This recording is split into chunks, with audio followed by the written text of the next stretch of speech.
Daghan kay gapangutana sa ako ba nga nganong mga bit daw ang mga lalaki without uniform o mga naka-men on uniform. Pero parehas sa manatanan ay utin, no? So, ang tinuod gyud nga reason nganong mga bit ang inyohang laki is wala siya na satisfy. Unsa klase nga satisfy? Number one is wagan medyo ng mga laki, no, pwera lang sa mga maayo. Number one is wala siya na satisfy sa imo sa kama.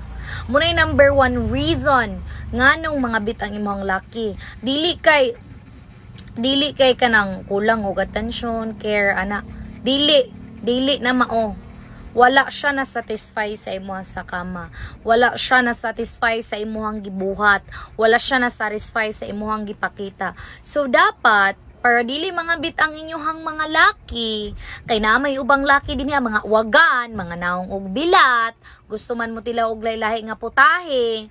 So mao to, no, kailangan gyud inyohang kanang perminti na excitement sa kama ba kay part mangguna siya sa kaminyoon or part mangguna siya sa mag-uyab ang kanang mag-iyot-iyot, di ba?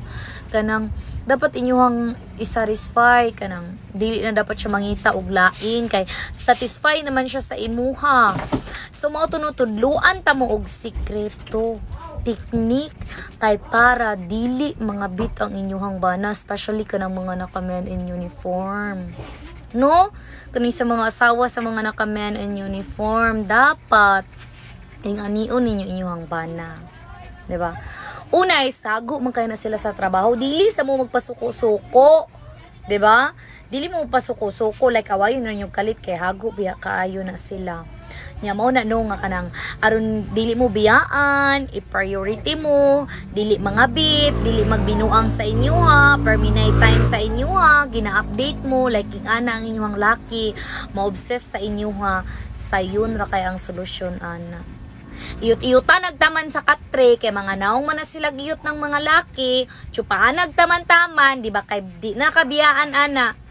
Kay kaning mga ubang laki manggod, kaning mga bit, mga bigatla manguna sila, iyot ra mangyud kulang ana, like kanang satisfaction ra ang kulang ana ba, kulang ra kay na sila og kanang iyot nang kung gikapoy siya min siya dili di ikaw drive, ikay maniho basic, simple kay para mag-work inyong relation kay aron dili na mangita og lain nga bilat nga iyang habalan. Sayon ra na kaayo, dili magpa-uwi-uwi, dili bisag baho hala kauna. Ha? Maura na siya technique. Bahalag baho imuha gyud na siyang kaunon kay aron dili ka biyaan, dili ka binuangan. Sabot? Nge.